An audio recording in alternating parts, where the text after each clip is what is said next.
கிறிஸ்து இயேசுவுக்குள் மிகவும் பிரியமான சகோதர சகோதரிகளே, நம் யாவருக்கும் நம்முடைய சர்வ வல்லமையுள்ள யெகோவா தேவனையும் அவரது ஒரே குமாரனும் நம்முடைய ஆண்டவருமாகிய இயேசு கிறிஸ்துவையும் அறிவினால் கிருபையும் சமாதானம் நம் யாவருக்கும் பெருக கடவுது என்ற வாழ்த்துக்களை தெரிவித்துக் கொண்டு, இன்றைய நாளிலும் நாம் பார்க்கக்கூடிய ஒரு ஆவிக்குரிய பாடத்தின் தலைப்பு பேர்த் ரைட். பேர்த் ரைட்னா தமிழில் பிறப்புரிமை அப்படிங்கிற தலைப்பில் நம்ம இன்றைக்கி தேவனுடைய வார்த்தைகளை நம்ம பார்க்கலாம். பிறப்புரிமை, பேர்த் ரைட். இதற்குரிய ஆதார வசனமாக நம்ம வாசிக்க கேட்கக்கூடிய பகுதி எதுனா ரோமர் 8ஆம் அதிகாரம் 29ஆம் வசனம்.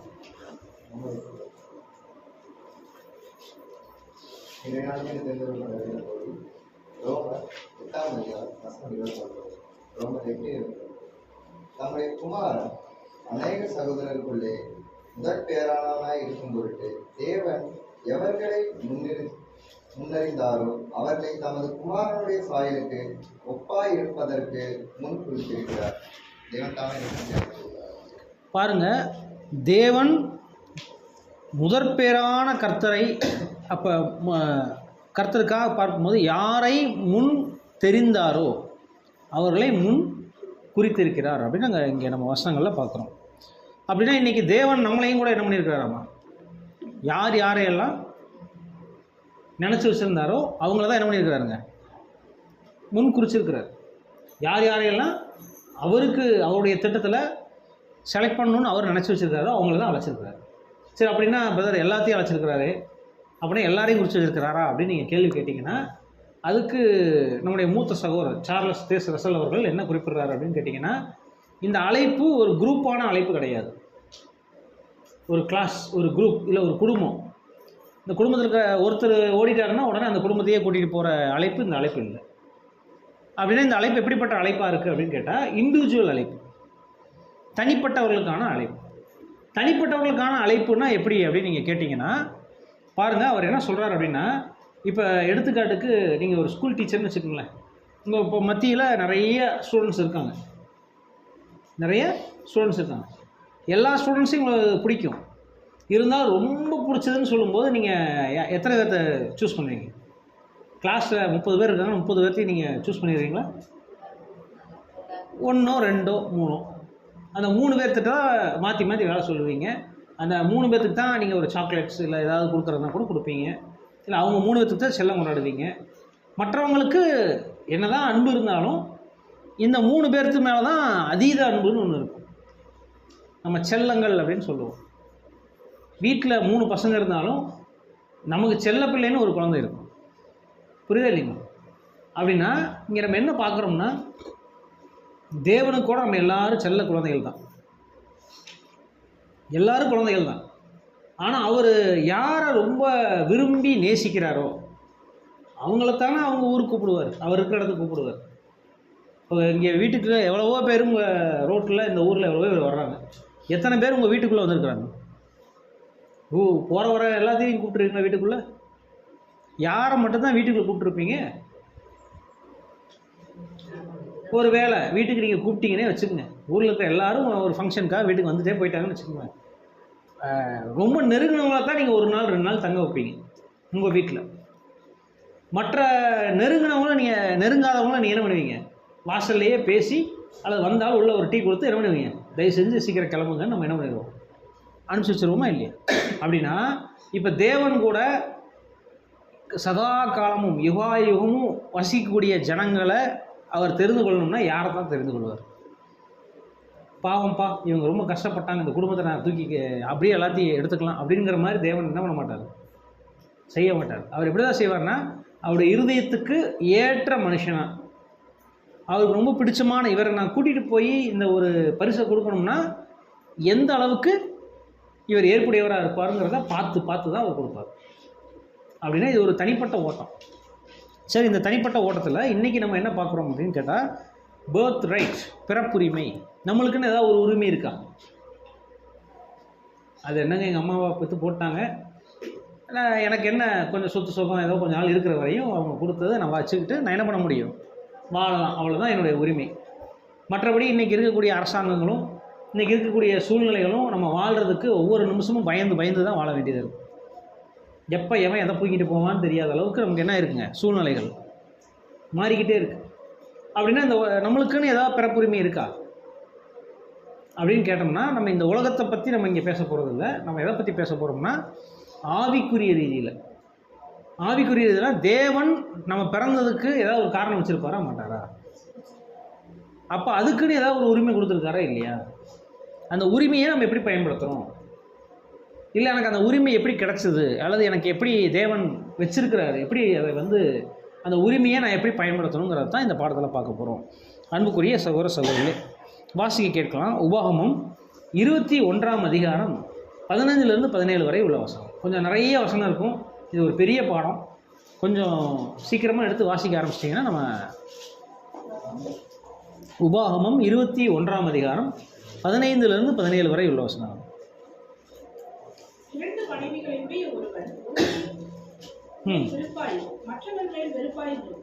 இருவரும் அவனுக்கு பிள்ளைகளை பெற்றார்களே ஆகில், முதல் பிறந்தவன் வெறுக்கப்பட்டவளின் புத்திரன் ஆனாலும் தகப்பன் தனக்கு உண்டான ஆசை தன் பிள்ளைகளுக்கு பங்கிடும் நாளில் வெறுக்கப்பட்டவர்களிடத்தில் பிறந்த முதல் பேரானவர்களுக்கு சேஷ்டபுத்திர சுதந்திரத்தை கொடுக்க வேண்டுமே அல்லாமல் விருப்பப்பட்டவர்களிடத்தில் பிறந்தவனுக்கு கொடுக்கலாகாது.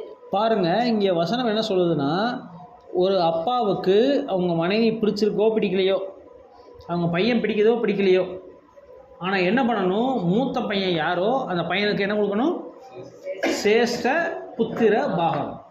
அது என்ன சேஷ்ட புத்திர பாகம் அப்படின்னு கேட்டிங்கன்னா, இவர் தான் என் முதல் குமாரன், என்னுடைய முதல் வித்துன்னு கூட சொல்லலாம். அப்போ இந்த குமாரனுக்கு, அதாவது அப்பா ஒரு தகப்பன் அப்படிங்கிறதுக்கு அடையாளமே யாருன்னா அந்த மூத்த பையன் தான். ரெண்டாவது மூணாவதெல்லாம் அது அடுத்தது. அந்த பையன் அல்லது முதல் குழந்தை தான் தகப்பனது ஒரு வம்சத்தினுடைய சரியான வெற்றியாளர் அப்படின்னு அவங்க குறிப்பிட்றாங்க. அப்போ இந்த வித்து அப்படின்னு சொல்லும்போது இந்த மூத்த பையன் அப்படிங்கும்போது ஏன் அவங்களுக்கு அதிகமான இந்த சேஷ்ட புத்திர பாகம் அப்படின்னு கேட்டோம்னா, அவங்களுக்கு வேறு ஒன்றும் இல்லை. எப்போவுமே ஒரு அப்பாவினுடைய சொத்து எப்படி பிரிப்பாங்கன்னா, இப்போ ஒரு அப்பாவுக்கு 2 பசங்க இருந்தாங்கன்னா சொத்தை 3ஆக பிரிப்பாங்க. சொத்தை என்ன பண்ணுவாங்க, பையன் 2 பசங்க, ஆனால் சொத்தை பிரிக்கிறது இஸ்ரேல் எப்படி பிரிப்பாங்க, 3ஆக பிரிப்பாங்க. 3ஆக பிரித்து ஒரு பாகத்தை தம்பி கையில் கொடுத்துருவாங்க. அந்த சேஷ்ட புத்திர பாகம் பெறக்கூடிய மூத்த மகனுடைய கையில் 2 பாகத்தை கொடுத்துருவாங்க. அது என்ன அநியாயமாக இருக்குல்ல? மூத்தவங்களுக்கு எவ்வளோ கொடுக்கணும், 2 பாகம் கொடுக்கணும். இளையவங்களுக்கு 1 பாகம் கொடுக்கணும். மூத்தவங்களுக்கு மட்டும் ஏன் 2 பாகம் கொடுக்கணும் அப்படின்னு கேட்டால், இந்த மூத்தவங்களுக்குள்ள கடமை என்னென்னா, அவங்க தான் கடைசி வரையும் அப்பாவையும் அம்மாவையும் வச்சு வாழணும். இதுதான் என்னென்னா இஸ்ரேலில் இருந்த ஒரு நடைமுறை சட்டம். அந்த சட்டத்துக்கு தான் இந்த சேஷ்ட புத்திர பாகம் அப்படின்னு சொல்லக்கூடிய அந்த ஆசீர்வாதம் பொருந்தும். சரி, அப்படின்னா அப்போ மூத்த பசங்க தான் குடும்பத்தை என்ன பண்ணி ஆகணும், பார்த்தாகணும். இளையவன் சொல்ல முடியாது. இன்றைக்கே பாருங்கள், இளையவங்க யாராவது வீட்டில் தங்குறாங்களா? கல்யாணம் ஆகுது இல்லை, எஸ்கேப் போயிடுவாங்க. ஆனால் மூத்தவங்களுக்கு வேறு வழியே இல்லை. அவங்க தான் என்ன பண்ணி ஆகணும், அவங்க அப்பாவையும் அம்மாவையும் பார்த்தாகணும். அன்புக்குரிய சகோதர சகோதரிகளே, சரி, இப்போ மூத்தவங்களுக்குன்னு சொல்லும்போது இப்படி தேவன் ஏற்றிட்டார், இப்படி தான் சட்டம்.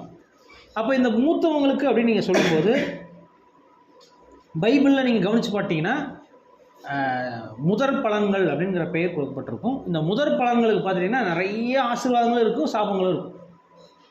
நீங்கள் வேணால் ஒரு வசனம், நீங்கள் இப்போ ஆதார வசனம் கூட பாருங்கள், அநேகருக்குள்ளே முதல் பேரான கர்த்தர். அப்போ கர்த்தர் முதல் ஆகணும் அப்படிங்கிறது ஒரு முதல் விதி. ரெண்டாவது அவரை போலவே அவரை பின்பற்றக்கூடிய அநேக சகோதரர்களும் என்ன ஆகணும், தேவனால் முன்குறிக்கப்பட்ட அழைக்கப்பட்ட தெரிந்து கொள்ளப்பட்டவங்களும் என்ன ஆகணும்னு கேட்டிங்கன்னா அந்த முதல் பேர்களாக மாறணும். இதுதான் அவருடைய திட்டம். சரி, அப்போ பாருங்கள், நம்ம 10 வாதைகள் தெரியுமா தெரியாதுங்களா? 10 வாதைகளில் கூட தேவன் யாரெல்லாம் அங்கே மீன் பண்ணுறாரு குடும்பத்தில் அப்படின்னு கேட்டிங்கன்னா தலைச்சன் பேர்கள் அல்லது முதற் பேர்கள் அப்படின்னு நம்ம சொல்கிறோம். அப்போ அந்த தலைச்சன் பேர்களுக்கு தான் என்ன அப்படின்னு கேட்டிங்கன்னா ஒரு மிகப்பெரிய நியாய தீர்ப்பு. ஏன்னா தலைச்சன் பேர் அழிஞ்சிருச்சுன்னா அந்த குடும்பமே ஒன்றுமில்லாத மாதிரி ஆயிடும். அப்போ அந்த தலைச்சன் பேர்களை தான் தேவன் என்ன பண்ணுறாருன்னா ஒரு டெஸ்ட் வைக்கிறார். இவங்க கீழ்ப்படிஞ்சால் தலைச்சன் பேர் காப்பாற்றப்படும், கீழ்ப்படியலைன்னா தலைச்சன் பேர்கள் அழிக்கப்படும். இதுதான் பாடம். அது மிருகமாக இருந்தாலும் சரி, மனுஷனாக இருந்தாலும் சரி. அப்போ அந்த 10 வாதையில் காப்பாற்றப்படக்கூடிய விஷயங்கள் கூட அந்த முதல் பேர்கள் தான் அப்படிங்கிறத நம்ம பார்க்கணும். சரி, இப்படியே அங்கே போயிட்டு இருந்துச்சு. அப்போ சூழ்நிலை என்ன ஆகுது அப்படின்னு கேட்டிங்கன்னா, தேவனுடைய சமூகத்தில் இப்போ முதல் பேர்கள் போது இப்போ அவங்க ரொம்ப ஆதிக்கம் செலுத்த ஆரம்பிக்கும் போது இப்போ தேவன் என்ன பண்ணுறான்னு கேட்டிங்கன்னா அதுக்கு மாற்று ஏற்பாடு பண்ணுறாரு. முதற் பேர்கள்னு அவங்கள மட்டும் தான் செலக்ட் பண்ணுவீங்களா, அப்போ நான் ரெண்டாவது பிறந்து ஏன் தப்பா அப்படின்னு கேள்வி வருது இல்லைங்களா? அப்போ ரெண்டாவது பிறந்தவங்க இப்போ கேள்வி கேட்கணுங்கிறக்காக தான் அப்போ தேவன் வந்து அந்த நியமத்தை மாற்றி வைக்கிறார். எப்படி மாற்றி வைக்கிறாருன்னா, நீங்கள் வசனம் வாசிக்கலாம். என்னாகமும் 3ஆம் அதிகாரம் 11 முதல் 13 வரை. என்னாகமும் 3ஆம் அதிகாரம் 11 முதல் 13 வரை. இன்னும் கர்த்தர் மோசேயை நோக்கி, இஸ்ரவேல் புத்திரரில் கர்ப்பம் திறந்து பிறக்கிற முதற் பேரான யாவுக்கும் பதிலாக நான் லேவியரை இஸ்ரவேல் புத்திரரிலிருந்து எடுத்துக்கொண்டேன், அவர்கள் என்னுடையவர்களாய் இருக்கிறார்கள்.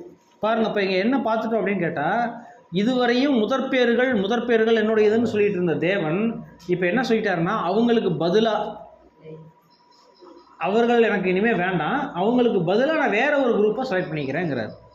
அந்த குரூப் பேர் என்னென்னா லேவியர்கள், லேவி கோத்திரம். அவங்களாம் நான் இனிமேல் எனக்காக நான் தெரிந்து கொண்டிருக்கிறேன் நாங்கள் சொல்லிட்டார். அப்போ முதல் பேரானவர்கள் அப்படின்னு நீங்கள் சொல்லும்போது வீட்டில் எப்போவுமே நீங்கள் கவனித்து பார்த்தீங்கன்னா குடும்பத்தில் மூத்த அண்ணன் அப்படின்னு சொல்லிட்டாலே அப்பாவுக்கு அடுத்த நிலைமையில், அம்மாவுக்கு அடுத்த நிலைமையில் இருக்கக்கூடிய ஒரு மரியாதை யாருக்கு இருக்குன்னா எந்த வீட்லேயுமே மூத்த அண்ணனுக்கு இருக்கும். ஒருவேளை அப்பாவோ அம்மாவோ இறந்துட்டா கூட அந்த அப்பா ஸ்தானத்தில் இருந்து செய்யக்கூடிய வேலை யார் தான் செய்வாங்க? அந்த மூத்தவங்க அண்ணனோ இல்லை அக்காவோ அவங்க தான் என்ன பண்ணுவாங்க, குடும்பத்தையே எடுத்து நடத்துவாங்க. அந்த மாதிரி குடும்பத்தில் சகோதரர்கள் மத்தியிலையும் ஒரு நல்ல செல்வாக்கு இருக்கும், சொத்தில், ஆசீர்வாதத்தில், எல்லாத்துலேயும் அவங்களுக்கு ஒரு ஆசீர்வாதம் இருக்கும். மற்றும் தேவனத்துலேயும் ஒரு ஸ்பெஷல் ஃபேவர் இருக்கிறவங்க தான் இந்த மூத்தவங்க அப்படிங்கிறத நம்ம பார்க்கணும். சரி, இந்த மூத்தவங்களை தான் வேதாந்தத்தில் நிறைய இடத்துல நீங்கள் செலக்ட் பண்ணியிருக்கிறீங்களா அப்படின்னு கேட்டிங்கன்னா பாருங்கள், நிறைய இடங்களில் தேவனுடைய ஃபேவர்ஸ் வந்து மாறும், செலெக்ஷன் மாறும். அப்படின்னா முதல்ல யாரை நம்ம பார்க்கலாம் அப்படின்னு கேட்டிங்கன்னா ஆபேல். அப்போ ஆபேல் அப்படின்னு சொல்லும்போது நீங்கள் நல்லா கவனித்து பாருங்கள், ஆதாமும் ஏவாளும் தங்கள் மூத்த மகனாகிய காயின் இடத்துல என்ன பண்ணியிருப்பாங்க? அப்பா நீ தான் மூத்த பையன், நீ தான் என்ன பண்ணணும், அப்பா அம்மாவை திரும்ப தேவனத்திலேருந்து நாங்கள் கீழ்ப்படியாமையினால் பிரிஞ்சு வந்த எங்களை கூட்டி சேர்க்கணும். அப்போ நீ தான் தேவனுக்கு ஒரு நல்ல பிள்ளையாக இருந்து, நாங்கள் தான் சாபத்தை வாங்கி கட்டிக்கிட்டோம், நீயாவது என்ன பண்ணணும், பிதாவை தேவனுக்கு ஒரு நல்ல இதாக இருக்கணும்னு சொல்லியிருப்பாங்களா இல்லைங்களா?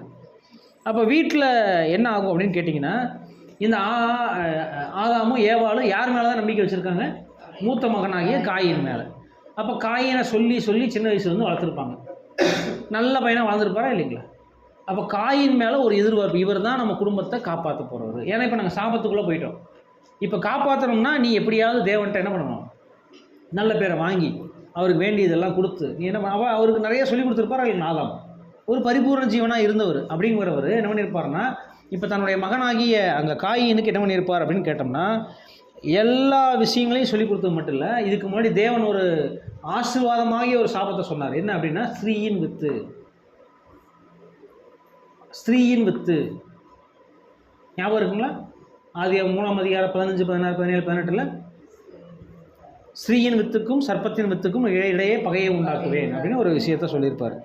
அப்போ அந்த ஆசீர்வாதத்தை கண்டிப்பாக இந்த ஆதாம் கெட்டியாக பிடிச்சிட்டு தன்னுடைய மகனாகிய காயின்ட்ட கண்டிப்பாக என்ன பண்ணியிருப்பார், அதை எக்ஸ்பிளைன் பண்ணியிருப்பார். அப்போ பாருங்கள், இங்கே இதையெல்லாம் கேட்டு இன்னும் சரியாக சொன்னால் இவங்க ஒரு பரிபூர்ண ஜீவன் உள்ள ஒரு ஆதாமாக இருந்தவர். இப்போ அவரே என்ன ஆகிட்டு இருக்காரு, பரிபூர்ண ஜீவன்றது டவுன் ஆகிட்டே வர்றாரு. அவர் சொல்லிக் கொடுக்கும்போது அவருடைய அறிவு எந்த அளவுக்கு இருந்திருக்கும்? ஓரளவுக்கு அது பர்ஃபெக்ஷனில் கொஞ்சம் ஓரளவுக்கு அவர் முழுமையாக இல்லைன்னா கூட ஓரளவுக்கு நல்லா அவர் சொல்லிக் கொடுத்துருப்பாருங்களா இல்லைங்களா? எப்படியெல்லாம் தேவனுக்கு நம்ம உண்மையாக இருக்கலாம், எப்படியெல்லாம் கீழ்ப்படிதலில் இருக்கலாம், எப்படியெல்லாம் பலி செலுத்தலாம், இந்த மாதிரி புத்தி, விவேகம், நற்குணங்கள் எல்லாமே நிறைஞ்சவங்க. அவங்க சொல்லிக் கொடுக்கும்போது இந்த காயின் எந்த அளவுக்கு நல்லா நாலேஜபிள் பர்சனாக அதை கேட்டு வளர்ந்துருப்பாருன்னு நீங்கள் யோசிச்சு பாருங்கள். அப்போ பாருங்கள், இந்த காயின் அங்கே அதாவது தேவனுக்கு பலி செலுத்தும்படியாக என்ன பண்ணிட்டார் அப்படின்னு பார்க்கும்போது அவரால் முடிஞ்ச பிரயாசத்தை ஏறெடுக்கிறார். இப்போ அடுத்தது பிறக்கக்கூடிய ஆபேல் கூட என்ன பண்ணுறாரு, அவருக்கும் சொல்லி வளர்த்துவாங்க. இருந்தாலும் காயின் அண்ணன் தான் செய்வார், இருந்தாலும் நீ கூட போய் எல்லாம் பண்ணு, இப்படி தான் சொல்லியிருப்பாங்க. இப்படி தான் அவங்க ஒரு வேலை நடத்திட்டு வந்திருக்கலாம். இப்போ ஆபேல் கூட சப்போர்ட்டராக தான் என்ன பண்ணியிருக்காரு, நாங்கள் போய் ஒரு வேலை நின்றுருக்கலாம். நீங்கள் நல்லா யோசிச்சு பாருங்கள். ஆனால் பாருங்கள், தேவன் செலக்ட் பண்ணது யாரைன்னா, நம்ம எதிர்பார்ப்பு தேவனத்தில் இருக்காது. ஏன்னா மனிதனுடைய எண்ணங்கள் வேறு, தேவனுடைய எண்ணங்கள் வேறு. அப்போ தேவன் யாரை செலக்ட் பண்ணுறாருன்னா, ஒரு வேலைக்காரன் மாதிரி இருந்த ஒரு ஆடு மேய்க்கிறவங்கெல்லாம் பாருங்கள் எப்படி இருப்பாங்க, அதுவே விவசாயி எப்படி இருப்பாங்க, புரியுதா இல்லைங்களா? ஒரு தைரியமாக திடகார்த்தமாக இருப்பாங்க. ஆடு மேய்க்கிறவங்க நீங்கள் உடனே தாவீதை எடுத்துக்க வேண்டாம், யோசிச்சு பாருங்கள். ஏதாவது மிருகங்கள் வருதா, அவங்களுடைய பார்வை அப்படி தான் இருக்கும். ஏன்னா காப்பாற்றணும், அந்த மைண்டு தான் இருக்கும். வேறு அதை பற்றி யோசனை இருக்காது. ஆனால் நீங்கள் நிலத்தில் பயிரிடுறவங்க இது எப்போ காய்க்கும், எப்போ வானத்தை பார்ப்பாங்க, அதை பார்ப்பாங்க. சூழ்நிலைகள், கால சூழ்நிலைகள், எப்போ விதைக்கலாம், எப்போ அறுக்கலாம். புரியுதா இல்லைங்களா? இங்கே வெறும் அவங்களுடைய மைண்ட் எப்படி இருக்குன்னா, அவையோடைய மைண்டு முழுசாக மிருகங்கள் வருதா, ஆடுகள் காப்பாற்றப்படுதா, இதுதான் அவங்களுடைய பார்வையாக இருக்கும். ஆட்டுக்கு என்ன பண்ணலாம், அதுதான் அவங்களுடைய நோக்கமாக இருக்கும். மற்றபடி வேறு ஏதாவது ஒரு சிந்தையே இருக்காது. ஆனால் இங்கே நீங்கள் யோசிச்சு பாருங்கள், விவசாயம் அப்படின்னு சொல்லும்போது அவங்க பலதரப்பட்ட யோசனை, தண்ணி விடணும், தண்ணி எப்போ எங்கேருந்து கொண்டு வரணும், அப்போ பலதரப்பட்ட யோசனைகள்லாம் அவங்க இருப்பாங்க. நல்ல நாலேஜபிள் பர்சனாக இருப்பாங்க. அப்போ பாருங்கள், இப்படிப்பட்ட நிலத்தின் பயிரை இவர் கொண்டு கொடுக்குறாரு. அவர் தான் ஆடு தான் வளர வைத்த ஆட்டிலேருந்து ஒரு ஆட்டை கொண்டு பலி செலுத்துறாரு. பாருங்கள், இப்போ விஷயம் என்னென்னா, இப்போ ஒரு வேளை தேவனுடைய கரத்தில் உண்மையாலுமே ஏற்றுக்கொள்ளப்படத்தக்கவர் யாருன்னு கேட்டிங்கன்னா காயினாக தான் இருந்திருக்கும். ஏன்னா காயின் தான் எந்த ஒரு பழுதும் இல்லை, எந்த ஒரு குறையும் இல்லை. அங்கே நல்ல நாலேஜபிள் பர்சனாகவும் இருந்திருக்கிறாரு, முதற்பேலாகவும் இருந்திருக்கிறாரு, இன்னும் அவருக்கு தேவனுக்கு ஏற்ற மகனாகவும் இருந்திருக்கிறாரு. ஆனால் தேவனுடைய செலெக்ஷன் எப்படி இருக்குன்னா, தேவன் நம்ம எதிர்பார்க்குற மாதிரி தேவன் பார்க்குறது இல்லை, நம்ம பார்க்குற மாதிரி தேவன் எதிர்பார்க்கறது இல்லை. உங்களுடைய எண்ணங்கள் வேறு, என்னுடைய எண்ணங்கள் வேறுங்கிறார். அப்போ அவர் செலக்ட் பண்ணுற ஆள் யாருன்னு கேட்டிங்கன்னா ஆபேல். ஏன்னா ஆபேலுடைய மனநிலையும் எப்படி இருந்துச்சு அப்படின்னு கேட்டோம்னா, பலி செலுத்தக்கூடிய மனநிலை தான். ஆனால் இப்போ அண்ணன் மூலமாக பலி செலுத்தலாம், ஒருவேளை அவர் தான் தகுதியானவர். அந்த மாதிரி ஒரு மென்டலி எப்படி இருக்கிறாருன்னா, ஒரு என்ன மைண்ட் அப்படின்னு கேட்டிங்கன்னா எப்படி சொல்லலாங்க, ஒரு தாழ்மையான மனநிலை. இப்போ காயினுக்கு எப்படி இருக்குன்னா, என்ன தான் தம்பி இருந்தாலும் நான் செலுத்துறது தான் அந்த பலி மைண்ட் இருக்குமா, இருக்காங்களா பாருங்கள். அப்போ தன்னுடைய சொந்த சிந்தனைகளால் அவர் குற்றவாளியாக மாறுறாரு காயின். சொந்த சிந்தனைகளால் குற்றவாளியாக மாறுறாரு காயின். ஆனால் இங்கே ஆபேலுடைய சூழ்நிலை என்னன்னு கேட்டிங்கன்னா, பலி செலுத்தின அது ஒன்று தான் மைண்டு. அன்புக்குரிய சகோதர சகோதரிகளே, இப்போ பாருங்கள் தேவன் என்ன பண்ணுறாரு அப்படின்னு பார்க்கும்போது, யாருக்கு அந்த வாய்ப்பு கொடுக்குறாருன்னு கேட்டிங்கன்னா ஆபேலுக்கு கொடுக்குறாரு. அப்போ ஆபேலுக்கு கொடுத்ததுனால காயின் என்ன பண்ணுறாரு அப்படின்னு கேட்டிங்கன்னா, அந்த ஆபேலை கொண்டுட்டாருன்றது நமக்கு தெரியும். ஆனால் நீங்கள் யோசிச்சு பாருங்கள், ஒரு ஆபிரகாமுக்கு ஒரு ஆதாமுக்கு தேவன் ஒரு ஆசீர்வாதம் கொடுத்தாரா இல்லையா? இந்த பூமியை பழுகி பெருகி இந்த பூமியை கீழ்ப்படுத்துங்க அப்படின்னு ஒரு ஆசீர்வாதம் கொடுத்தாரா இல்லையா? பலி பெருகுதல்னா என்ன? குழந்தை பெற்று நீங்கள் குடும்பம்லாம் பெருகுங்கன்னு சொல்கிறாரு. கரெக்டாக இல்லைங்களா? அப்படின்னா இந்த ஆசீர்வாதம் இப்போ யாருக்கு போச்சு? காயினுக்கும் இல்லை, ஆபேலுக்கும் இல்லை. இந்த ஆசீர்வாதம் யாருக்கு போயிடுச்சுன்னா, நீங்கள் ஆதியாகமம் 5ஆம் அதிகாரத்தை எடுத்து பார்த்தீங்கன்னா, இப்போ ஆதாமுடைய குமாரன் யாருன்னு கொண்டு வந்துட்டாங்கன்னா சேத். அப்போ சேத்தை போய் இந்த ஆசீர்வாதம் அடையுது. நம்ம என்ன நினச்சிட்டு இருந்தோம், அந்த ஒன்று யாருக்கு வந்திருக்கணும்? மூத்தவனாகிய காயினுக்கு வந்திருக்கணும், இல்லை ரெண்டாவது பையனாகிய ஆபேலுக்கு வந்து 2 பேர்த்துக்கு வரல. இந்த ஆசீர்வாதம் இப்போ யாருக்கு போயிடுச்சுங்க பாருங்கள். சம்பந்தமே இல்லாமல் 3வது நபர் ஒருத்தர் என்ன பண்ணிடுறாரு, அந்த ஆசீர்வாதத்தை பெற்றுக்கொள்கிறாரு. நம்ம 2 பேரும் சண்டை போட்டுட்டு இருந்தோம்னா அங்கே வேற ஒரு ஆள் அந்த ஆசீர்வாதத்தை அடைஞ்சுக்குவார். அன்புக்குரிய சகோதர சகோதரிகளே, நீங்கள் வேணால் ஆதியாகமம் 4ஆம் அதிகாரம் 25ஆம் வசனம் வாசிருங்க. ஆதியாகமம் 4ஆம் அதிகாரம் 25ஆம் வசனம். இன்னும் ஆதாம் தன் மனைவியை அறிந்தார். அவள் ஒரு குமாரனை பெற்று காயின் கொலை செய்த ஆபேலுக்கு பதிலாக தேவன் எனக்கு வேறொரு புத்திரனை கொடுத்தார் என்று சொல்லி அவனுக்கு சேத் என்று பெயரிட்டார். பாருங்க, அப்போ சேத் அப்படிங்கிற அவர் தான் அந்த ஆசீர்வாதத்தை பெற்றுக்கொண்டார். பாருங்கள் செலெக்ஷன் எப்படி போயிட்டு இருக்குது. நம்ம நினச்சிட்டு இருந்தால் ஆதாமா காயினா ஆபேலா நீங்கள் சண்டை போட்டுருக்குறோம். ஆனால் அங்கே பார்த்தீங்கன்னா சேத்துங்கிற இன்னொருத்தர் மூலமாக தேவன் ஆசீர்வாதத்தை, பழகி பெருக்கக்கூடிய அந்த பூமிக்குரிய ஆசீர்வாதத்தை அப்படி டெவலப் பண்ணிட்டு போகிறாரு. அடுத்தது பாருங்கள், இதே மாதிரி பைபிளில் வேறு எங்கே கேரக்டர் இருக்காங்க அப்படின்னு பார்த்தீங்கன்னா, இப்போ நோவாக்கு அப்புறமா 2ஆம் உலகம் ஸ்டார்ட் ஆகுது. இப்போ நோவாவுடைய காலத்தில் பாருங்கள், அவருக்கு 3 பசங்க, காம், சேம், யாப்பேத், அல்லது யாப்பேத், சேம், காம் அப்படின்னு சொல்லுவாங்க. பாருங்கள், இதில் நீங்கள் நல்லா கவனித்து பாருங்கள், நோவாவின் குமாரரில் அவங்க எல்லாரும் பார்க்கும்போது யாப்பேத் தான் மூத்தவர். ஆனால் நீங்கள் அதிகமாக ஆசீர்வாதம் வாங்கினது யாருன்னு நீங்கள் கேட்டிங்கன்னா சேம் தான் வாங்கியிருப்பார். ஏன்னா ஒருவேளை தகப்பனுடைய நிர்வாணத்தை மூடினதுனாலையா இல்லை தேவனுடைய கிருபையா என்னன்னு தெரில, அங்கே சேம் தான் அதிகமாக அங்கே ஆசீர்வாதத்தை வாங்கியிருப்பார். சரி, இந்த சேம் அப்படின்னு சொல்லக்கூடிய இவரை பற்றி சொல்லும்போது இந்த பாடத்தில் எழுதின சகோதரர் என்ன சொல்கிறாங்கன்னா, Jewish tradition claims Shem was Melchizedek. இந்த மெல்கிசதேக்குன்னு ஒருத்தர் வாழ்ந்துருக்காருன்னு சொல்லி ஆபிரகாமுக்கு கூட அவர் ஆசீர்வாதம் பண்ணுவார். அந்த ஆசீர்வதிக்கூடிய மெல்கிசதேக் யார் அப்படின்னு கேட்டோம்னா, அவர் என்ன தகப்பனும் தாயும் இல்லாதவன், முதலும் முடிவும் இல்லாதவங்கிற மாதிரி அங்கே ஒரு வசனம் சொல்லப்பட்டிருக்கும் அவரை பற்றி சொல்லும்போது. அப்போ அவர் யாராக இருக்கலாம் அப்படின்னு சொல்லி யூதர்களுடைய யூதர்களுடைய அறிஞர்கள் என்ன சொல்கிறாங்க அப்படின்னு கேட்டிங்கன்னா, அவர் சேம் தான் இங்கே மெல்கிசதேக்காக இருக்கலாம் அப்படின்னு அங்கே குறிப்பிடுறாங்க. அன்புக்குரிய சகோதர சகோதரிகளே, பாருங்கள், இப்போ இந்த ஒருவேளை சேம் வந்து முதலாம் உலகத்தில் வாழ்ந்தவர் அப்படின்னா, இந்த சேமுடைய அனுபவம் எப்படி இருக்குன்னு தெரியுங்களா? எப்போ ஏற்பட்ட அனுபவம் தெரியுங்களா? சேமுடைய வயசு என்னன்னு நம்ம கரெக்டாக இங்கே நம்ம சொல்லலை. ஆனால் நீங்கள் சேம் வந்து பார்த்தீங்கன்னா, முதல்ல பாருங்கள், பழைய ஏற்பாடு, அதாவது பழைய ஏற்பாடுங்கிறேன், முதலாம் உலகம் இருந்துச்சு பார்த்தீங்களா? முதலாம் உலகத்தில் இந்த சேம் அவங்க முற்பிதா யார் கூட வாழ்ந்துருப்பாருன்னா, மெத்துசலா கூட வாழ்ந்துருப்பார். மெத்துசலா யாருங்க? அதிக நாட்கள் வாழ்ந்தவர். இன்னும் கரெக்டாக நீங்கள் காலக்கணக்கு, அது ஒரு தனி பாடமே இருக்குது. காலக்கணக்கு பார்த்தீங்கன்னா, இந்த மெத்துசலா வந்து எப்போ தான் இறந்துருப்பாருன்னா, இந்த முதலாம் உலகம் அழியுது பார்த்தீங்களா, ஜலப்பிரளயத்தினாலும் அழியுது இல்லை, அந்த காலப்பகுதியில் இறந்துருப்பார்.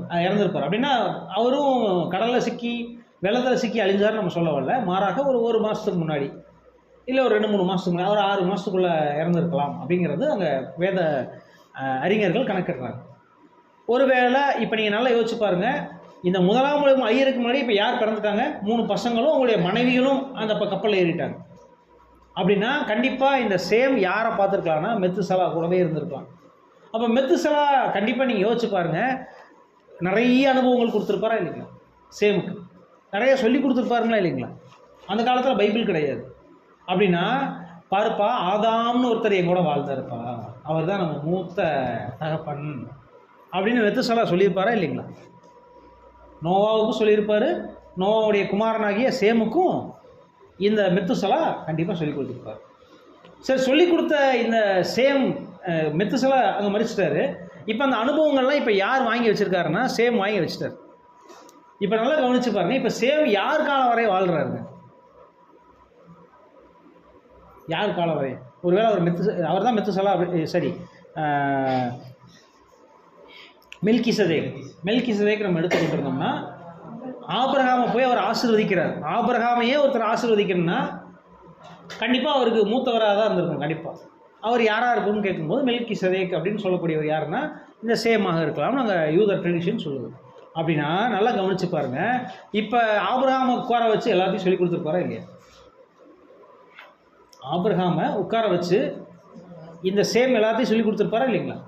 எப்படியெல்லாம் தேவனுக்கு உண்மையாக இருக்கலாம், யார் உண்மையான தேவன், எப்படிப்பட்ட விஷயங்கள்லாம் நடந்துச்சு, எப்படியெல்லாம் நோவாவுக்கு தேவன் தரிசனமானார், எப்படியெல்லாம் ஆதாமோடு இருந்தார், இந்த விஷயங்கள் எல்லாம் ஆபிரகாமுக்கு யார் சொல்லி கொடுத்துருக்க வாய்ப்பு இருக்குங்க?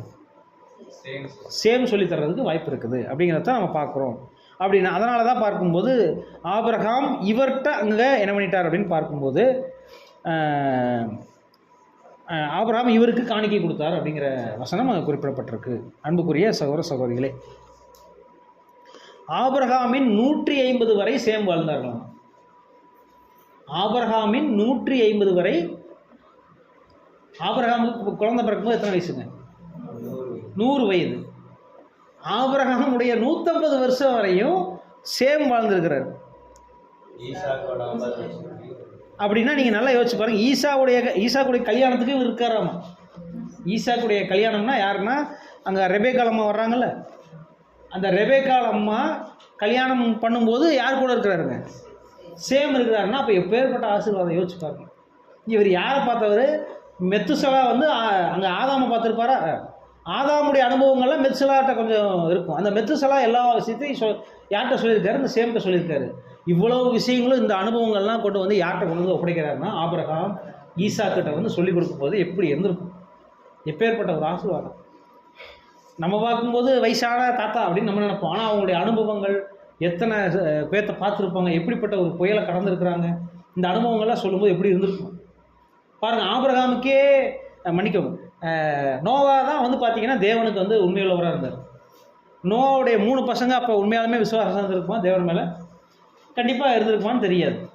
ஆனால் கப்பலை வந்து அவங்க மூடி மிகப்பெரிய புயலை பார்க்கும்போது சேமுக்கு நம்பிக்கை வந்திருக்குமா? வந்திருக்காங்க. அன்புக்குரிய சகோதர சகோதரிகளே, அப்போ பாருங்கள் தேவனுடைய செலெக்ஷன் எப்படி இருக்குன்னு கேட்டோம்னா, அந்த விசுவாசம் என்னும் ஸ்பெஷல் ப்ரிவிலேஜ் யாருக்கு இருக்குதுன்னு கேட்டோம்னா, நம்ம நினைப்போம் மூத்தவங்களுக்கு தான், வீட்டில் மூத்தவங்களுக்கு தான் உரிமையை நம்ம நினச்சிட்டு இருக்கிறோம். ஆனால் அது சில நேரங்களில் யாருக்கு வந்திருக்குன்னு கேட்டிங்கன்னா, இளையவங்களுக்கோ இல்லை 3வது நபருக்கோ அங்கே வந்திருக்கலாம். அன்புக்குரிய சகோதர சகோதரி, அப்படி பார்த்தா இந்த ஆபிரகாம் கூட நீங்கள் கவனித்து பாருங்கள், அவர் எப்படிப்பட்டவர்னா குடும்பத்தில் கடைசி ஆள், 3வது பிறந்தவர், 3ல் ஒருவர் அப்படின்னு கூட சொல்லலாம். தேராவின் 70 வயதில் பிள்ளைகள் பிறக்க ஆரம்பித்தாங்க. அதில் நீங்கள் கவனித்து பார்த்தீங்கன்னா மூத்தவருக்கு 135 வயசு. கானானுக்கு புறப்படும் போது ஆபிரகாம் வயசு எவ்வளோங்க? 75 வயசில் தான் அவரை பற்றி சொல்லும்போது அவர் ஒரு வான சாஸ்திரியல் நிபுணர் அப்படிங்கிறாங்க. வான சாஸ்திர நிபுணர் அப்படின்னு சொல்கிறாங்க. அது என்ன வான சாஸ்திர நிபுணர்? அப்படி யாராவது பைபிளில் இருக்காங்களான்னு கேட்டிங்கன்னா, ஆண்டவராக இயேசு கிறிஸ்து பிறந்த உடனே ஒரு 3 பேர் என்ன பண்ணுறாங்கன்னா கீழ்த்திசையிலேருந்து வருவாங்க. மீட்பர் பிறந்திருக்கிறத நாங்கள் அறிஞ்சிருக்கோம், அவர் இந்த ஊரில் தான் இருக்காரா அப்படின்னு கேட்டுட்டு வருவாங்க.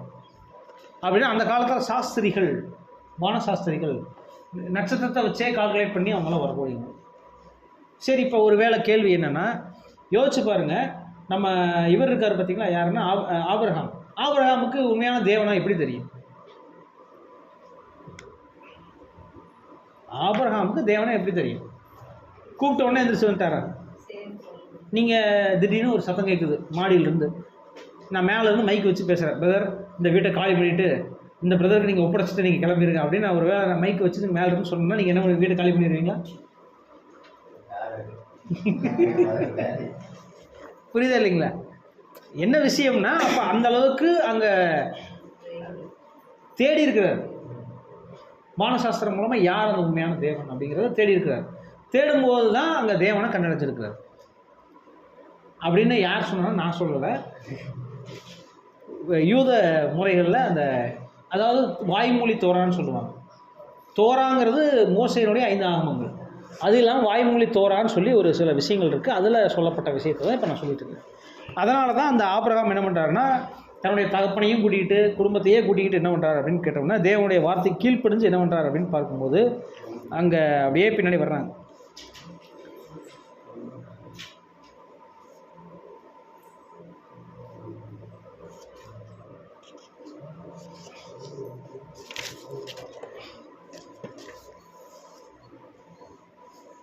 அப்படின்னா நம்ம யோசிச்சு பார்க்கலாம், இங்கே ஆபிரகாமுக்கு முன்னாடி 2 பசங்க, ஒரு பொண்ணு ஒரு பையன் இருக்கிறாங்க. தேராகனுடைய பிள்ளைகள் மொத்தம் 3 பேர். 3 பேரில் ஒருத்தர் தான் ஆபிரகாம். அப்படின்னா இன்னும் 2 பேர் இருக்காங்க. அவங்க 2 பேருக்கு ஏன் வந்து தேவன், ஆராம்னு ஒருத்தர் இருக்கிறார் மூத்தவர், அவருக்கெல்லாம் தேவன் ஏன் காட்சி கொடுக்கல?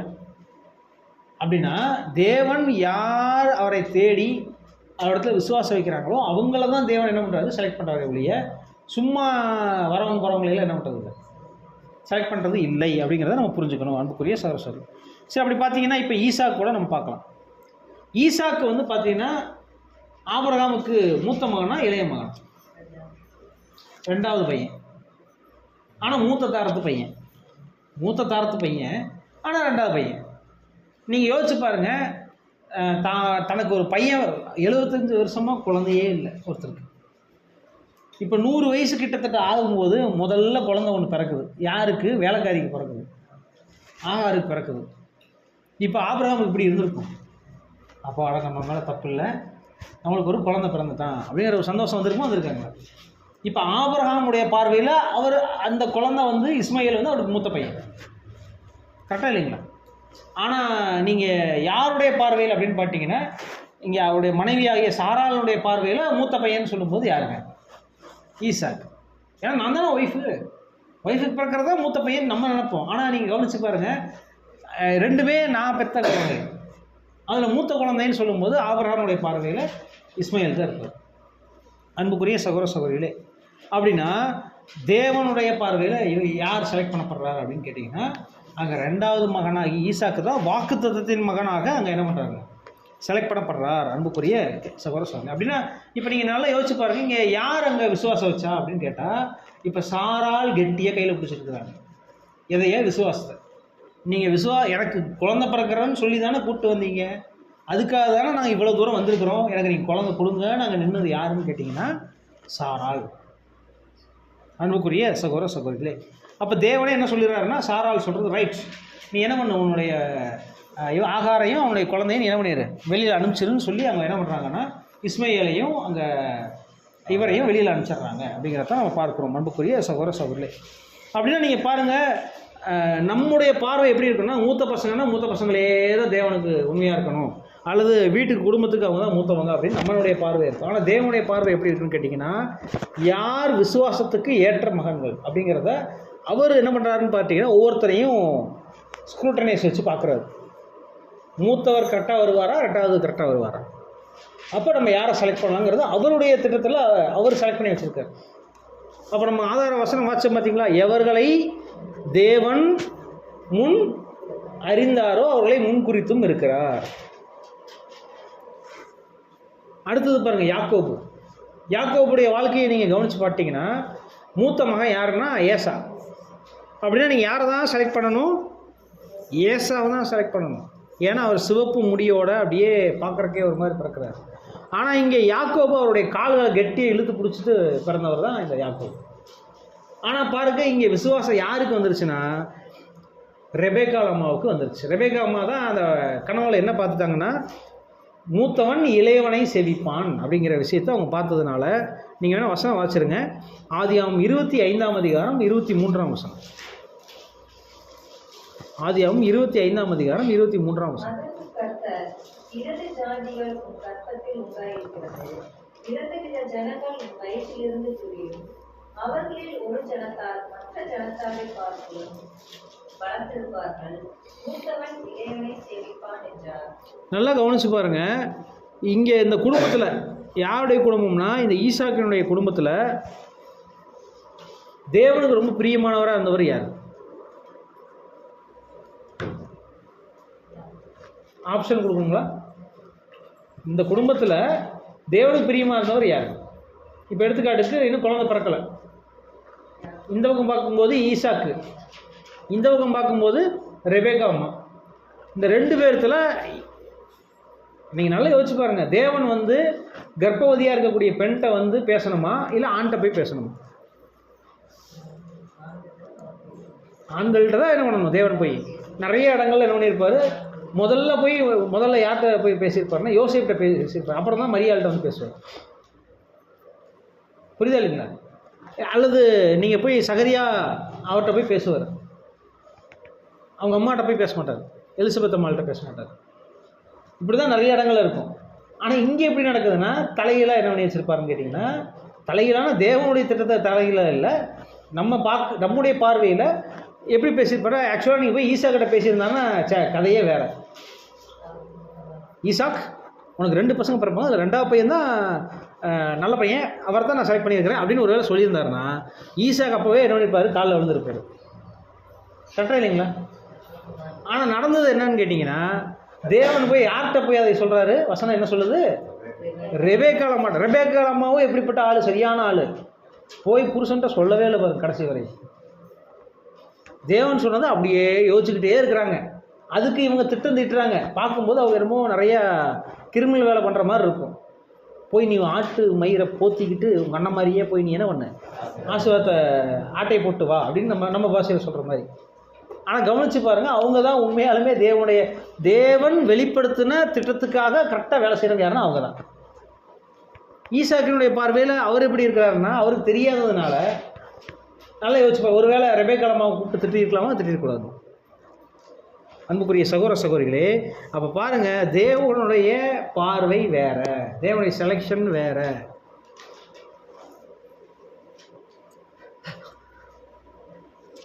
அப்போ யாக்கோபு அங்கே செலக்ட் பண்ணப்படுறார் அப்படின்னு சொன்னால் அது யாருடைய விசுவாசம் கூட நம்ம சொல்லலாம்,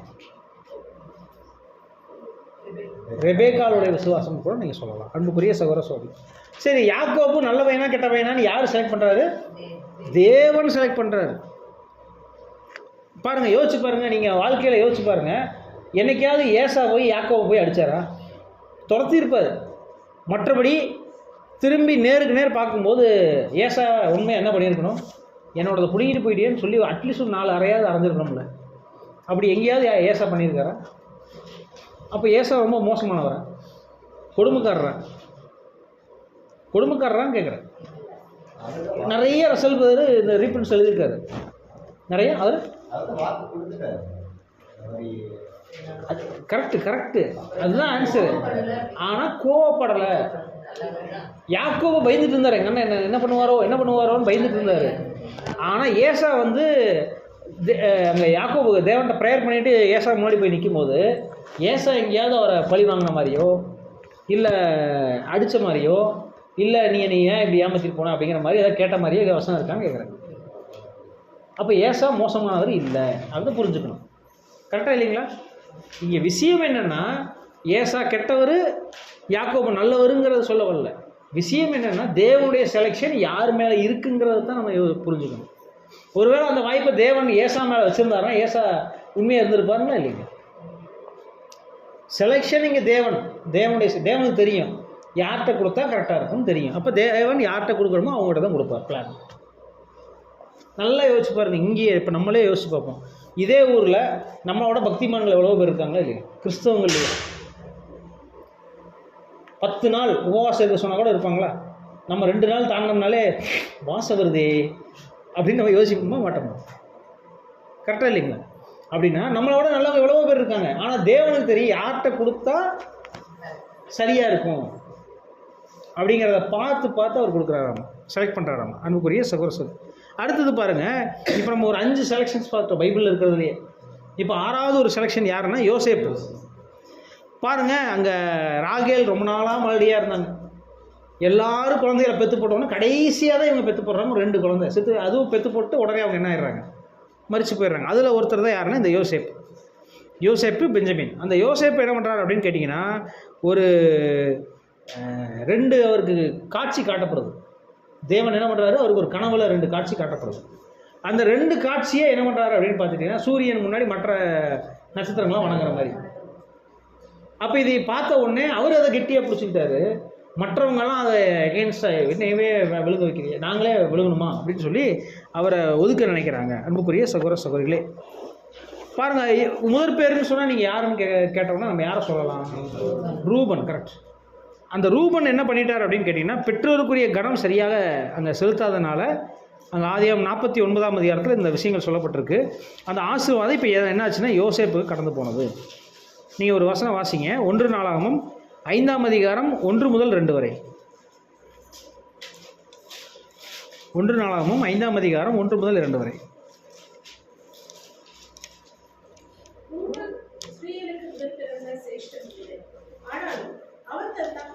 மஞ்சத்தை தீர்ப்படுத்தப்படினால் கோத்திரத்து அட்டவணையிலே அவன் முதல் பிறந்தவனாக எண்ணப்படாமல் அவனுடைய சிரேஷ்ட புத்திர சுதந்திரம் இஸ்ரேலின் குமாரராகிய யோசேப்பின் குமாரருக்கு கொடுக்கப்பட்டது.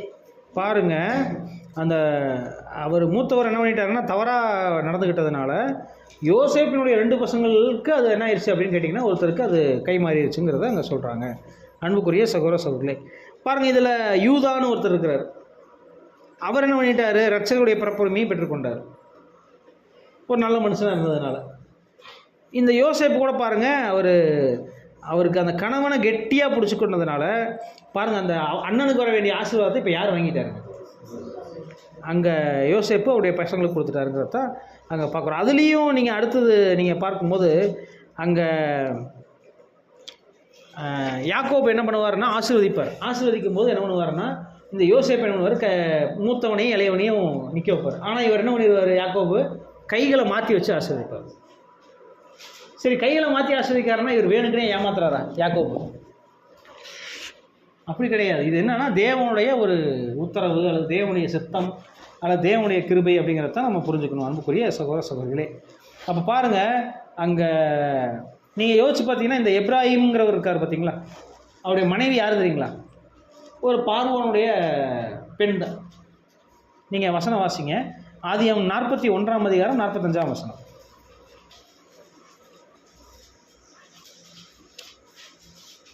அவர் மனைவி பேர் ஆஸ்நாப்தே. யோசேப்புக்கு சாப்னார் பன்னையா என்ற பெயரை விட்டு ஓன் பட்டணத்து ஆசாரியனாகிய போத்திபிராவின் குமாரத்திய ஆஸ்நாத்தை அவனுக்கு மனைவியாக கொடுத்தார். போத்திபாரின் மகளாகிய ஆஸ்நாத்தை அவனுக்கு மனைவியாக கொடுத்தான்.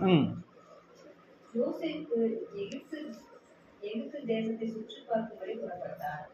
யோசேப்பு எகிப்தின் ராஜாவை பார்வோனுக்கு போது ஒரு வயதாயிருந்தார். பாருங்க, அப்ப இங்க யோசேப்புக்கு மனைவி யாருங்க? ஒரு எகிப்திய பெண். எகிப்திய பெண்ணுக்கு பிறந்தவங்க 2 பசங்க. அவங்க மூலமா இஸ்ரேலுடைய சந்ததி வளருது. எப்படி பாருங்க, நீங்க யோசிச்சு பாருங்க. நம்ம என்ன நினைப்போம்? யூதர்கள்னா யாரு கூடயும் கலக்கக்கூடாதுன்னு நம்ம நினைச்சிட்டு இருப்போம். ஆனால் தேவன் இப்போ எப்படி செலக்ட் பண்ணி வச்சிருக்காரு? எகிப்தினுடைய ராஜாவினுடைய பெண்ணையே என்ன பண்ணி வச்சிருக்கிறாரு அப்படின்னா ஒரு இளவரசி. அடுத்த இளவரசன் தான் யாருன்னா இங்கே யோசேப்பு. அப்படிப்பட்ட ஒரு நிலைமையை போத்திபாருடைய பிள்ளை என்ன பண்ணியிருக்கிறாரு? திருமணம் செஞ்சு வச்சுருக்காங்க. அப்படின்னா அப்போ அவங்களுடைய பசங்க 2 பேர் எப்படி இருக்காங்கன்னா ஆக்சுவலாக பாதி இஸ்ரேல் பாதி எகிப்தியர், அப்படி தான் சொல்லணும். ஆனால் அவங்க தான் பியூர் யூதர்கள் இன்றைக்கி போயிட்டுருக்குறாங்க. அன்புக்குரிய சகோதர சகோதரிகளே, ஏன்னா நம்ம நினைக்கிற விஷயங்களே வேறு, தேவன் நினைக்கிற விஷயம் வேறு. பாருங்கள், இஸ்ரேல் ஜனங்கள் கூக்குள்ளிட்டு எல்லாம் அழுதுட்டு இருக்கும்போது தேவன் திடீர்னு ஒருத்தர் ரட்சகராக எழுப்புறாரு. எல்லாரும் யாரை நினச்சிட்டு இருக்கிறாங்க? வேறு யாரையும் நினச்சிட்டு இருக்கிறாங்க. ரட்சகர் இன்னும் வரலன்னு. ஆனால் பார்த்தீங்கன்னா மோசேவை எப்படி எழுப்புறாரு? அற்புத விதமாக காப்பாற்றுறாரு. அப்படின்னா அங்கே மோசேவை தேவன் தான் செலக்ட் பண்ணணுமே ஒழிய யார் செலக்ட் பண்ண முடியாது. இஸ்ரேல் தேசத்துக்குள்ள ஒரு ராஜாவா அல்லது இஸ்ரேல் ஜனங்களாக நடத்தணும்னா, தேவனுடைய ரெப்ரசன்டேட்டிவாக நீங்கள் வாழணும்னா அதை செலக்ட் பண்ண வேண்டியது தேவன் தான். அதை விட்டுட்டு சுயமாக நீங்கள் செலக்ட் பண்ண முடியாது. அன்புக்குரிய ஏன்னா தேவனுடைய ஜனங்கள் பாருங்கள், காயினுக்கு பதிலாக நம்ம ஆபேல் அல்லது இன்னும் சொன்னால் சேத் அப்படின்னு சொல்லலாம். யாஃபேத்துக்கு பதிலாக சேம், இஸ்மையேலுக்கு பதிலாக ஈசாக், ஏசாக்கு பதிலாக யாக்கோபு, ரூபனுக்கு பதிலாக யோசேப்பு, மனாசேக்கு பதிலாக இப்ராஹிம், ஆரோனுக்கு பதிலாக மோசே. ஆரோன் தான் எல்லா இதுலேயும் இருந்திருக்காங்க. ஆனால் பார்த்தீங்கன்னா மோசே தான் ஃபுல் அண்ட் ஃபுல். அப்படின்னா இந்த மாதிரி தேவனுடைய செலெக்ஷன் வேறு மாதிரி இருக்குது, தேவனுடைய செலெக்ஷன் வேறு மாதிரி இருக்குது. ஆனால் மனுஷனுடைய பார்வை அங்கே வேறு மாதிரி இருக்குது. இப்போ நம்ம நினச்சோம்னா என்ன சொல்லியிருக்கோம்? மூத்தவனுக்கு தான் கொடுத்துருக்கணும். ஏன் தேவன் மாற்றி மாற்றி குழப்பிக்கிட்டு இருக்கிறாரு? தேவன் ஏன் இப்படிலாம் அவர் ஒரு செலெக்ஷன் வேறு மாதிரி இருக்குது? திடீர்னு பார்த்தா மூத்தவனை செலக்ட் பண்ணுறாரு, திடீர்னு பார்த்தா இளையவனை செலக்ட் பண்ணுறாரு. ஏன் இப்படி இருக்குது அப்படின்னு கேட்டோம்னா இதுவும் ஒரு நிழல். ஏன்னா நம்ம இந்த உலகத்தில் 2 ஆதாம்கள் பிறந்திருக்கிறாங்க. முதலாம் ஆதாம் யாருன்னு தெரியும், ஆதாம். 2ஆம் ஆதாம் யாருன்னா நம்முடைய ஆண்டவராய் இயேசு கிறிஸ்து. இப்போ நீங்கள் கவனிச்சு பாருங்கள், முதலாம் ஆதாமுக்கு அவர் படைக்கப்படும் போது எப்படிப்பட்ட ஆசீர்வாதத்தை கொடுத்தாருன்னா, அது 1ஆம் அதிகாரத்தில் நீங்கள் 27-28 நீங்கள் வாட்சிங்கன்னா என்ன கொடுத்துருப்பாங்கன்னா, பூமி அனைத்தையும் நீங்கள் ஆண்டு கொள்ளுங்கள் அப்படின்னு ஒரு விஷயம். ஆண்டு கொள்ளுங்கள்னால் இப்போ எப்படிப்பட்ட ஒரு ஆசீர்வாதம் அப்படின்னு கேட்டோம்னா, இந்த மிருகங்கள் எல்லாம் இப்போ ஆதாமு சொன்னால் என்ன ஆகணும்? கீழ்ப்படியணும். வானம் கீழ்ப்படியணும். ஒருவேளை நீங்கள் நல்லா யோசிச்சு பாருங்கள், லூசிஃபரை கொண்டு வந்து எங்கே கொண்டு வந்து காவலுக்கு உட்கார வச்சார் பாருங்க. ஆதாம் அப்படிங்கிற ராஜாவுக்கு கீழே பாருங்க, மனுஷனை விட மேலான படைப்பு தான் யாருங்க? தூதர்களுடைய படைப்பு. ஆனால் அந்த தூதர்களில் ஒரு நல்ல பவர்ஃபுல்லான ஒரு தூதரை கூப்பிட்டு வந்து எங்கே உட்கார வச்சிட்டாரு? நீ என்ன பண்ணு, ஆதாமுக்கு காவல் காத்துருன்ட்டார். இப்போ ஆதாமுக்கு கீழே வானோர் பூவுலகோர் யாவரும் இப்போ முழங்காலில் போட முடியாது, ராஜாவாக ஏற்றுக்கொள்ளும்படி அல்லது அதிகாரம் செலுத்தும்படி யாருக்கு அதிகாரம் கொடுத்துட்டாருன்னா முதலாம் ஆதாமுக்கு அதிகாரம் கொடுத்துருந்தார். இதை யாருனால ஏற்றுக்க முடியலை அப்படின்னு கேட்டால், நான் எனக்கு கீழே இருக்கக்கூடிய, இப்போ நான் வந்து ஒரு மேனேஜராக இருக்கிறேன், நான் வந்து எனக்கு கீழே கிளக்காக இருக்கிறவனுக்கு கீழே நான் போய் அவன் சொல்கிறத நான் கேட்கணுமா? நிறைய சண்டை வருதா இல்லைங்களா? இவன் சொல்லி நான் கேட்கணுமா? இந்த மாதிரி நிறைய பிரச்சனை வருதா இல்லைங்களா? அப்போ இந்த கேரக்டர் எங்கேருந்து வருதுன்னு கேட்டிங்கன்னா, அதை முதல்ல உருவாக்கினவர் யாருன்னா லூசிஃபர். அப்போ இந்த லூசிஃபர் என்ன பண்ணிட்டார் அப்படின்னு கேட்டோம்னா, ஓ இவன் சொல்லி நம்ம கேட்குறத விட நம்ம இவனை என்ன பண்ணலாம்? நம்ம காப்பாற்ற வேண்டாம், இவனை காலி பண்ணிடலாம், நம்ம பாஷையில் அழிச்சிடலாம். அப்போ என்ன பண்ணலாம்? அவன்கிட்ட இருக்கக்கூடிய ஆட்சி அதிகாரத்தை பிடுங்கணும். எப்படி பிடுங்கிறது? தேவனால் கோபத்துக்கு உள்ளாக்கிட்டோம்னா இவன் என்ன பண்ணிடுவாங்க? ஆட்டோமேட்டிக்காக விழுந்து போயிடுவாங்க. அப்போ நம்ம இதை அபகரிச்சிடலான்னு சொல்லி என்ன பண்ணிட்டான்னா அவங்கள ஏமாற்றிட்டான். வஞ்சனை, ஏமாத்துனதுனால இப்போ என்ன ஆயிடுச்சு அப்படின்னு கேட்டோம்னா, அந்த அதிகாரம், ஆட்சி, வல்லமை, இன்றைக்கி எடுத்துக்காட்டுக்கு புயல் வருதுன்னா அது இன்றைக்கி யாருடைய கையில் இருக்குங்க? சாத்தான். புயல் வருதுன்னா யாருடைய கையில் இருக்குது? இன்றைக்கி சுனாமி வந்து எல்லாத்தையும் அழிச்சிட்டு போகுதுன்னா அது யாருடைய கையில் இருக்குது? ஏன்னா ஒரு காலத்தில் ஆதாம் இடத்துல இருந்த பவர், வல்லமை. ஆதாம் சொன்னால் அப்படி எந்திரிச்சு நின்று, இயேசு கிறிஸ்து வந்து எந்திரிச்சு நின்ன உடனே அப்படியே கடலே இறையாத அப்படின்னு உடனே சத்தம்லாம் போய் வந்துருச்சு. புரியுதா இல்லைங்க? அந்த பரிபூர்ண ஜீவனுக்கான ஒரு வல்லமை. அந்த வல்லமை சொல்லுச்சுன்னா காற்றையும் கடலையும் அதட்டினார் அப்படின்னு வசனம் இருக்கும். இவர் சொன்னால் காற்றும் கடலும் அடங்குதே எப்படி? காற்றை நீ கடவுளாக வணங்குறாங்க, கடலை நீ கடவுளாக வணங்குறாங்க. அந்த ரெண்டுமே அதற்ற அளவுக்கு ஒரு மனுஷன் இருக்கிறாருன்னா அவர் எப்பேற்பட்ட வல்லமை உள்ளவராக இருப்பார் அந்த பரிபூர்ண ஜீவன் உள்ள மனுஷன். அப்போ அந்த பவரை ஆக்குபை பண்ணவர் தான் யாருன்னு கேட்டிங்கன்னா சாத்தான், லூசிஃபர். இன்றைக்கி அதை வச்சுக்கிட்டு தான் இன்றைக்கி காற்றையும் கடலையும் அதட்டக்கூடிய, இல்லை அதன் மூலமாக அநேக பிரச்சனைகளை உருவாக்கக்கூடிய விஷயத்தை யார் செஞ்சிட்ருக்காருங்க? லூசிஃபரும் அவருடைய விழுந்து போன தூதர்களும் செஞ்சிட்ருக்கிறாங்க. அன்புக்குரிய சகோதரர், ஏன்னா அவங்க மனுஷங்களோட மேலான ஒரு நிலைமையில் இருக்காங்க. இன்றைக்கி அந்த மனுஷனுக்கு கொடுக்கப்பட்ட பவரை இன்றைக்கி அதை பிடுங்கிக்கிட்டு இன்றைக்கி அதில் அந்த வல்லமையை செயல்படுத்திட்டு இருக்கிறாங்க இந்த தூதர்கள். அன்புக்குரிய சகோதர சகோதரிகளே, அப்போ பாருங்கள், இப்போ தேவன் என்ன பண்ணுறாருன்னா, முதலாம் ஆதாம் இழந்து போனதை மீண்டும் பெற்றுக்கொள்ளும்படி இப்போ யாரை அனுப்புகிறாருன்னா இரண்டாம் ஆதாமே அனுப்புகிறார். இப்போ ரெண்டாம் ஆதாம் இவர் தன்னுடைய வாழ்க்கையில் வாழ்ந்து காமிக்கிறார். என்ன மோசமான சூழ்நிலை, என்ன ஒரு, அப்போவே முதலாம் ஆதாம் விழுந்து போன உடனே ரெண்டாம் மாதத்தை உடனே அனுப்பிச்சிருக்கலாம்ல. அனுப்பிச்சிருந்தாருன்னா இவ்வளோ பாடுகள் வேதனைகள் தேவையா? ஏற்ற காலத்தில் தேவனுடைய பிளான், கரெக்டான காலகட்டத்தில் இரண்டாம் மாதாவிலேயே இயேசு கிறிஸ்துவை அனுப்பிச்சு இந்த உலகத்துக்கு ரட்சிப்பு, பாவத்திலிருந்தான மனம் திருப்புதலுக்குரிய காரியங்கள் எல்லாத்தையும் எங்கள் பூமிக்கு கொடுக்குறாரு. பாருங்கள், இவருக்கு கூட பாருங்கள் பிறப்புரிமை, பேர்த் ரைட் அப்படின்னு நீங்கள் சொல்லும்போது பாருங்கள், இவர் தன்னை விட்டு கொடுக்குறார். பிறப்புரிமை தனக்கு இருந்துச்சா இல்லைங்களா? ஜீவிக்கிற உரிமை இருந்துச்சா இல்லைங்களா? விட்டு கொடுத்து அதன் மூலமாக வெற்றி சிறக்கிறார். இரண்டாம் மாதமாகிய நம்முடைய ஆண்டவராய் இயேசு கிறிஸ்து மரணத்தை வெற்றி கொண்டார், பாவத்தை வெற்றி கொண்டார், இந்த பூமியை வெற்றி கொண்டார், எல்லாத்தையும் வெற்றி கொள்கிறார். இப்போ பிதாவாய் தேவனத்துடைய வலது பார்சத்தில் வீற்றிருக்கிறார். அப்படிங்கிறத இங்கே நம்ம வசனத்தில் பார்க்குறோம். அன்புக்குரிய சகோதர சகோதரிகளே, அப்படின்னா இன்னைக்கு நம்மளுக்கு இது ஒரு பாடம். இதே மாதிரி பார்க்க இன்னொரு விஷயம் கூட சொல்லலாம். இஸ்ரேல் ஜனங்கள், மாம்சத்துக்குரிய இஸ்ரேல் ஜனங்கள், அவங்களுக்கு தான், ஏன்னா இயேசு கிறிஸ்து சொல்கிறாரு, நீ இஸ்ரேலினுடைய எல்லைகளை விட்டு வெளியில் எங்கேயும் போயிடாதீங்க. காணாமல் போன ஆடு தான் நான் தேடி கண்டுபிடிக்க வந்தேன், அதில் நீ இஸ்ரேல் ஜனங்கள் மத்தியில் மட்டும்தான் ஊழியம் பண்ணுங்க அப்படின்னு சொன்னார். அப்படின்னா இஸ்ரேல் ஜனங்களுக்கு தான் அந்த தேவனுடைய வார்த்தைகள் கொடுக்கப்பட்டுச்சு. ஆனால் அவங்களுடைய விசுவாச குறைச்சல், அவங்க ஏற்றுக்கொள்ளாத தன்மைகள் இன்றைக்கி என்ன ஆயிடுச்சு அப்படின்னு பார்க்கும்போது, இன்றைக்கி அவங்க ஒரு, அதாவது அந்த கிளை, உடைக்கப்பட்ட கிளை போல் இன்றைக்கி என்ன ஆகிட்டாங்கன்னா ஒன்றும் இல்லாமல் கிடக்குறாங்க. ஆனால் இன்றைக்கி சும்மா கடந்த மரத்தை எடுத்து என்ன பண்ணியிருக்காரு தேவன், அந்த இடத்துல ஒட்ட வச்சிட்டார். இன்றைக்கி நம்ம உயிரிழந்து இன்றைக்கி என்ன பண்ணிட்டு இருக்கோம்? சத்திய வசனத்தை பேசுகிறோம், சத்தியத்தை வச்சு இன்றைக்கி தியானிக்கிறோம், அதை பற்றி டிஸ்கஸ் பண்ணுறோம், தேவனை பற்றி அறிந்து கொள்கிறோம். இந்த ஒவ்வொரு விஷயங்களும் நம்ம ஒரு வசனம் கூட பார்க்குறோம். என்னென்னா, பிதாவாய் தேவனையும் ஆண்டவராய இயேசு கிறிஸ்துவையும் அறிந்து கொள்வதே நித்திய ஜீவன்.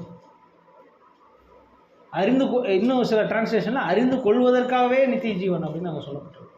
அப்போ அறிந்து கொள்வதற்காகவே நித்திய ஜீவன்னா, அப்போ நம்ம தேவனை பற்றியும் ஆண்டவராய இயேசு கிறிஸ்துவையும் கற்றுக்கிட்டே இருக்கணும். அப்போ கற்றுக்கிட்டே இருக்கிறதுக்கு தான் நித்திய ஜீவன் அப்படின்னு சொன்னால் யோசிச்சு பாருங்கள். அங்கே மாம்ச இஸ்ரேல் ஜனங்கள் அங்கே விழுந்து போயிட்டாங்க. அவங்களுக்கு பதில் ஆவிக்குரிய இஸ்ரேல் ஜனங்களாகிய நீங்களும் நானும் இன்றைக்கி என்ன பண்ணப்பட்டிருக்கோம்? இது யாருடைய செலெக்ஷன்? அவங்க விட்டதுனால நம்மளுக்கு கிடைக்கிறது அப்படின்னு அர்த்தம் இல்லை. இது தேவனுடைய செலெக்ஷன். தேவனுக்கு முதலையே தெரியும் இப்படி தான் நடக்க போகுதுன்னு அவருடைய திட்டத்தை முதலே பிளான் பண்ணி வச்சுருக்கிறார். அந்த வகையில் பாருங்கள், மாம்ச ரீதியானவர்களுக்குரிய ஆசீர்வாதமாக அவங்களுக்கு கொடுத்துட்டாரு. இப்போ ஆவிக்குரிய ஆசீர்வாதத்தை நம்மளுக்கு கொடுக்கறதுக்காக தேவன் சித்தம் வைத்திருக்கிறார். அன்புக்குரிய சகோதர சகோதரிகளே, அப்படின்னா இன்றைக்கி நம்மக்கிட்ட என்ன வல்லமை இருக்குங்க? நம்மக்கிட்ட இந்த கிறிஸ்தவராக இருந்து உங்களுக்கு என்ன வல்லமை இருக்குங்க? நான் கிறிஸ்டின்னு சொன்னால் எனக்குன்னு ஒரு வல்லமை இருக்கணும். என்ன வல்லமைங்க? நம்ம சொன்னால் உடனே அப்படியே எல்லாம் ஓடிடுமா? ஒன்றே ஒன்று தான், விசுவாசம் தான். விசுவாசத்தினால் நீதிமான் பிழைப்பான். அப்போ இன்னைக்கு விசுவாசம் இல்லைன்னா ஏங்க நீங்கள் அப்படிங்கிற மாதிரி போயிடும், வாழ்க்கையே ஒரு வீணாக போயிடும். அப்போ விசுவாசம் இருந்துச்சுன்னா தேவனை கூட இருக்கிறார். விசுவாசம் இருந்துச்சுன்னா எனக்கு ஒன்றும் நடக்காது. விசுவாசம் இருந்துச்சுன்னா இதெல்லாம் ஒரு கவலையே இல்லை. விசுவாசம் இருந்துச்சுன்னா உலகத்தை ஜெயிக்கும். விசுவாசம் இருந்தால் நீங்கள் எதிரியை ஜெயிப்பீங்க. விசுவாசம் இருந்தால் நீங்கள் சொல்லிகிட்டே போகலாம். விசுவாசமே உலகத்தை ஜெயிக்கிற ஜெயம், அன்பே உலகத்தை ஜெயிக்கிற ஜெயம்னு இந்த வசனம் இருக்கா? விசுவாசம்தான் உலகத்தை ஜெயிக்கிற ஜெயம். விசுவாசம் இருந்தால் தான் நீங்கள் என்ன பண்ண முடியும்? தேவனுடைய புத்திரர்களாக நீங்கள் என்ன பண்ணுவீங்க? யோவான் 1:12. விசுவாசம் இருந்தால் தான் நீங்கள், அதுதான் பேஸ். அந்த பேஸ் மேலே தான் நீங்கள் என்ன பண்ணுவீங்க? ஆவிக்குரிய மாளிகையாக கட்டப்பட்டு வருகிறீர்கள். அப்போ அந்த விசுவாசம் விசுவாசம் விசுவாசம். நீங்கள் வேணால் மத்தேயு 9:29 வாசிருங்க. மத்தேயு 9:29.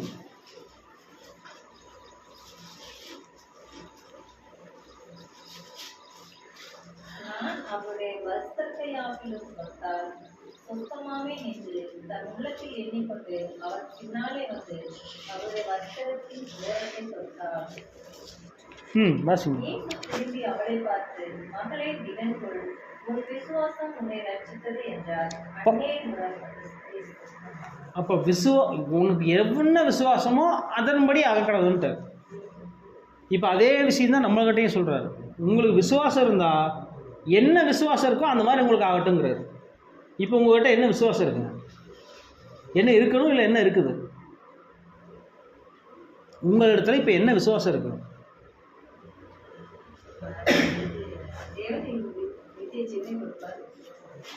சிஸ்டர் வந்து எங்கே போகிற ரெடி ஆகிட்டாங்கன்னா 1000 மணி நேரம் சர்ச்சைக்கு போகிற ரெடி ஆகிட்டாங்க. கரெக்டாக இல்லைங்களா? நித்திய ஜீவன் யார் கொடுப்பாரு? அழியாமை யார் கொடுப்பாரு? நீங்கள் இன்னும் நித்திய ஜீவனில் தான் இருக்கிறீங்க, பார்த்துக்குங்க. நான் இதே போதுங்க தேவனே, அங்கேயெல்லாம் வர்ற அளவுக்கு எனக்கு பார்த்துக்குங்க.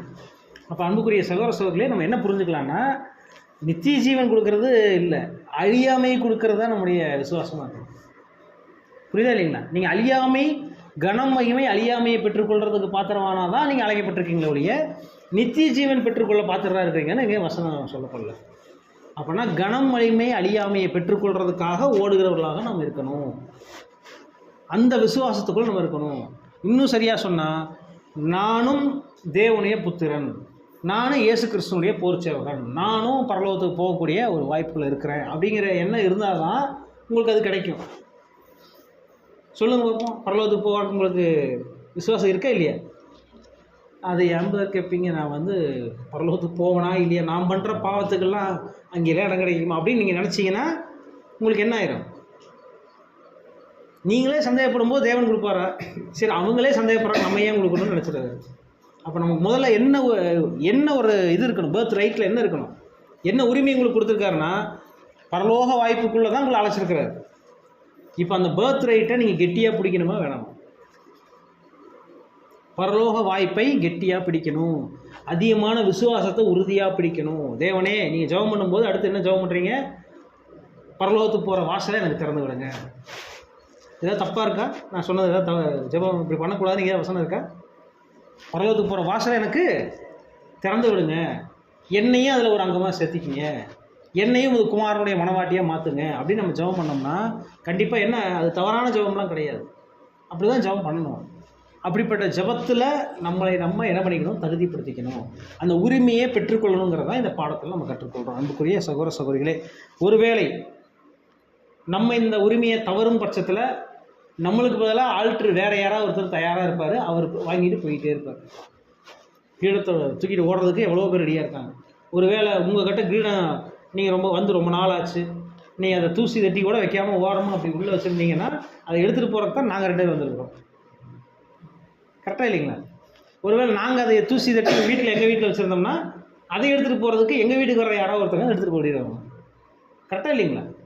தேவன் இன்னைக்கு வரைக்கும் காத்துட்ருக்கிறாரு, எப்போனாலும் முடிய போகுது, முடிவு வரையும் காத்துரு, அது தாமதித்தாலும் அது தாமதிக்காது இருந்தாலும் நீ என்ன பண்ண, அதுக்காக காத்திருந்து அதுக்காக ஓடு அப்படின்னு சொல்லியிருக்காரு. அப்போ இந்த பாடத்தில் நம்ம என்ன கற்றுக்கொள்கிறோம்னா, நம்மளுக்குன்னு ஒரு பர்த் ரைட் இருக்குது. அந்த பர்த் ரைட் வேறு யாரோ ஒருத்தர் மிஸ் பண்ணது தான் இன்றைக்கி எனக்கு வந்திருக்கு இந்த வாய்ப்பு. இந்த வாய்ப்பை அப்படியே விட்டுறாமல் கெட்டியாக பிடிச்சிக்கிட்டு தேவனோட விசுவாசத்தில் தேவனோட அதிகமாக ஐக்கியப்படும் போது நாமும் என்ன பண்ணுவோம், அந்த ஒரு பரலோக வாய்ப்புகளை பங்கு பெறுவோங்கிறது தான் இந்த பாடத்தில் நம்ம கற்றுக்கொள்கிறோம். பொறுமையை கேட்டவங்க யாவரையும் தேவன் தாமே ஆசீர்வதிப்பாராக. ஆமென்.